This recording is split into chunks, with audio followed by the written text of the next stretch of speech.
Z novim zdravnikom in njegovim delovanjem v Sveti Trojici, sploh pa z doseženo kvoto pacientov, je zadovoljen tudi trojiški župan. Zelo me veseli, da so občanke in občani, predvsem pa tudi marsikdo izven meja naše občine spoznal prednost in pa kakovost našega zdravnika, gospoda dr. Emeršiča.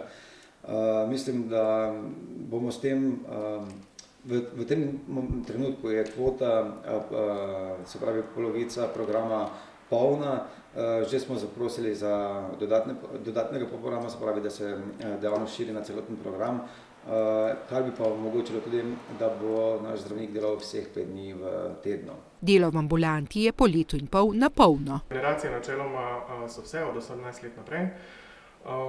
Tako da predvsem poudarek je na starejši populaciji, ki je v presežku.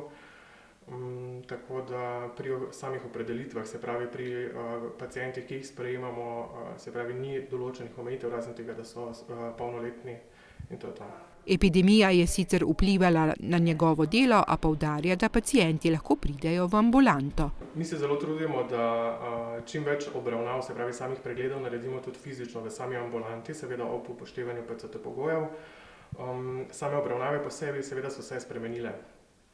Dosti več je telefonskih klicev in pa obravnav oziroma sporočil preko elektronske pošte. Ampak kljub temu, kot rečeno, se trudimo res, da je čim več, se pravi, teh pregledov po starem načinu. V prihodnosti se obeta širitev storitev, imeli bodo tudi ultrazvok. Trenutno se zelo trudimo, da bi dobili še, se pravi, dodaten obseg programa, se pravi, da bi razširili delo ambulante na vseh 5 dni v tednu. To je trenutno v samem postopku pridobivanja dovoljenj.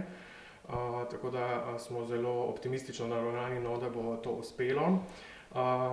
Delo kot tako seveda ostaja načeloma enako kot do sedaj. Mislim, da so vsi tisti, ki obiskujejo našo ambulanto, že dobro spoznali, na kak način vse skupaj pri nas poteka.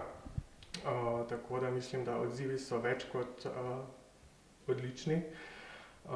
Tako da se veselimo, ko bo v bistvu se skupaj sprejeto za 5 dni v tednu. Zdravnik bo zagotovo v Sveti Trojici vsaj 15 let. Glede na to, da vseeno veljamo za eno izmed starejših občin po povprečni starosti prebivalcev v Sveti Trojici, nam je bila ključna stvar pri zagotavljanju zdravstvenega varstva pri naših občankah in občanih prav to, da imamo v občini svojo družinsko ambulanto.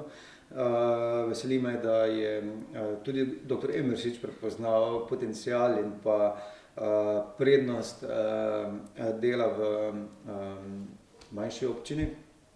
In verjamem, da koncesija, ki je podpisana kar za 15 let, zagotavlja eno varnost, zdravstveno varnost in predstavlja neko zagotovilo, da bodo naše občanke in občani zdravnika imeli še kar nekaj let. Ob tem pa upa, da bo v občinski zgradbi tudi kmalu lekarna. Na tem področju smo verjetno od vseh področij tudi največ delali v zadnjem letu, kar se tiče zdravstva.